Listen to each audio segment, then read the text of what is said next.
গেছে আমাদের নিহেরা উৎসব। যাই হোক, নিহেরা মাছ আজকে রান্না করছি, তার জন্য বলছি নিহেরা উৎসব।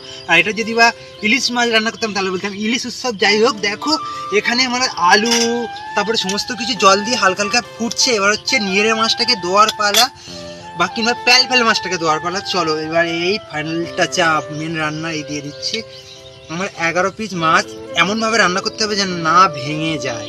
আর এগুলো জানো তো ভাজা যায় না, ভাজলে একদম ভেঙে চৌচির হয়ে যায়।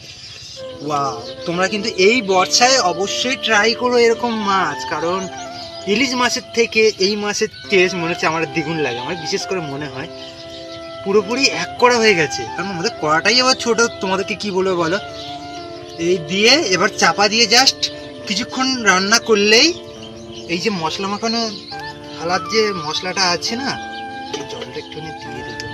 এটা হচ্ছে রান্নার স্বাদটা এই দিয়ে দিলাম।